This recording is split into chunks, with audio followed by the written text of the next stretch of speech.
These are my top 5 Rubik's Cubes in my collection which are impossible for me to solve. Number 5 is this triangle looking puzzle called the FTO, or face turning octahedron.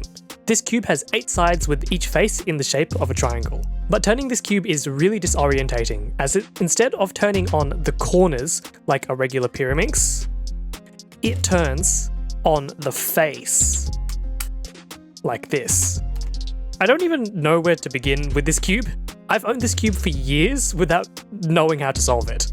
And the stickers are completely destroyed too. Oh my, it's just completely missing stickers here too. Recently, the FTO has seen its popularity rise as a potential candidate for a new official competition event. But I don't know, man, this looks pretty goofy. Like, you can't turn it on the corner like you can on the Pyraminx. I don't understand. Let me know if I should learn to solve it. Number 4 is this American dollar 3x3 cube. I scrambled this cube for my friend Jody to solve it once for a video. I thought it'd be a pretty easy challenge, but no. It took him over 25 minutes to solve it. A normal picture cube has 1 picture per side. Oh, why is it?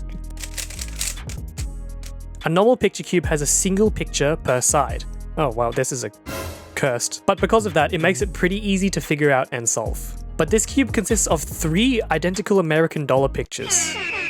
2 and 3. They go across 2 sides. Jody kept getting confused between the pieces since they were so similar looking, and solving it doesn't even look that impressive since it's all green colored. So I won't be scrambling this one again anytime soon. Number 3 is my 13x13. Conceptually, it's not any more difficult to solve than any other big layered cube. It's just much more time consuming because there's more pieces to solve. But while carelessly turning it into a checkerboard pattern, I broke one of the tiny centerpieces. See, this piece here is now in 2. Now it's impossible to solve since it's broken. If I do any more turns, it's very likely that this cube will just completely explode, and I do not want to deal with that. So I'm not really sure how to go about fixing this. Some of you guys suggested super glue, which I think would be pretty messy, and others of you suggested 3D printing a new piece. But a 3D printed piece surely wouldn't look as nice as the original one. Oh, and did I mention this cube is worth $160? That's 250 Aussie bucks. So now I have a $200 paperweight. By the way, if you want to get any of these puzzles or a fast speed cube, you can check out the link in the description and use code ARI for a discount. Thanks for the support. Number 2 is the crazy 4x4 and 5x5. These puzzles are based on the crazy 3x3. So turning a face leaves behind these little inner pieces that don't get turned. And instead, only the piece on the outside does. So if I do a couple more turns here, you'll see that solving it looks pretty crazy. Like, looks nothing like a regular 3x3 because it has these additional pieces on the inside. This makes for a fairly complicated looking solve, but in reality, it's actually quite easy to solve if you know how to solve the normal Rubik's Cube. I even got it down to sub 1 minute. But the crazy 4x4 and 5x5 earned their crazy name. I have no idea how to solve these.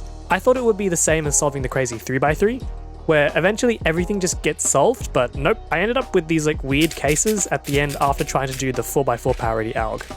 What? So now I'm too scared to attempt to even scramble and solve the 5x5. And number 1 is the bandaged 4x4. Half of the pieces are bandaged, meaning stuck together, making half of the cube turn similarly to a 2x2, since 4 divided by 2 is 2. But the other half is not bandaged, and it turns like a regular 4x4. So it's a bit of a combination between the 4x4 and the 2x2.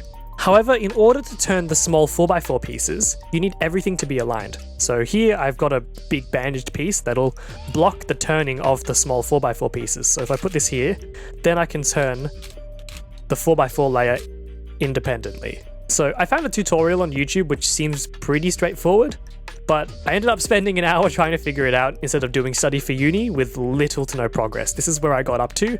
I got these 2 pieces solved and some little blocks around here, but I didn't really understand the final step and I kind of gave up. Subscribe so I can pay off my student debt and check out this video here as well. Thanks.